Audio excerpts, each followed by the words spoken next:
દીકરીના જન્મથી બાપની જવાબદારી બમણી થાય. જન્મથી લઈને જ્યાં સુધી દીકરીના લગ્ન ન થાય ત્યાં સુધી બાપના પેટમાં એક પ્રકારનો ભય હોય છે. અને સ્વાભાવિક છે કે દીકરી કુળનો દીવો કહેવાય. દીકરી જ્યારે મોટી થાય અને મા બાપના કહ્યામાં ન રહે ત્યારે ચોક્કસથી દુઃખ થાય અને આપણે દીકરી પર સવાલ કરતા હોય છે. દીકરીને સમાજ અને પરિવારની ઇજ્જત સાચવવાની હોય છે, પણ સવાલ મારો એ છે કે દીકરીની ઇજ્જત લૂંટતા એ નરાધમોનું શું? ચાલો માનીએ કે ઉંમરલાયક દીકરી છે, પોતે લીધેલા નિર્ણયો માટે તે જવાબદાર હોય, તે ભૂલ કરે છે અને ત્યારે આપણે ચોક્કસથી દીકરીઓ પર સવાલ કરીએ છીએ. પણ સગીર વયની દીકરીઓનું શું, જેના પર નરાધમો દુષ્કર્મ આચરે છે? અને જ્યારે દીકરીઓ પર સવાલ થાય છે ત્યારે સવાલ એ પણ છે કે આ નરાધમો છે એ પણ આપણા જ સમાજમાંથી આવે છે.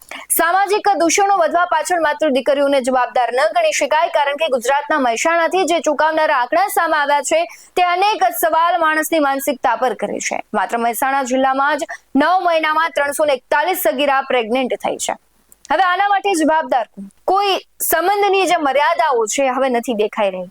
એક પિતા છે, પોતાની દીકરી ઉપર દુષ્કર્મ આચરે, ઘરની બહાર જો દીકરી જાય તો ત્યાં શિક્ષક અને કહેવાય છે કે નરાધમો જે ખુલ્લેઆમ રખડી રહ્યા છે એ પણ આવું પોતાની હવસને સંતોષવા માટે આવા કારનામા કરતા હોય છે. અને એનું પરિણામ છે દીકરીઓને ભોગવવું પડતું હોય છે. ન તો એ દીકરીઓ મરી શકે, ન જીવી શકે એવી પરિસ્થિતિ ઊભી થાય. અને સમાજનો રોલ એમાં એવો હોય છે કે જ્યારે કોઈ દીકરી સાથે આવું દુષ્કર્મ થાય છે તો સમાજ તેની ટીકા ટિપ્પણી કરવામાંથી બહાર નથી આવતો. હવે સમાજે પણ જાગવાની જરૂર છે, કારણ કે જ્યાં સુધી તમે દીકરીઓને, આવી જે દીકરીઓ છે જેનો કોઈ જ વાંક નથી અને એની સાથે આવા દુષ્કર્મ થાય છે તો તેને તમારે સંભાળવાની છે, એને પંપાડવાની છે અને એને એવું ફીલ નથી કરાવવાનું કે સમાજ શું કહેશે, પરંતુ સમાજને તેની બહાર આવવાનું છે.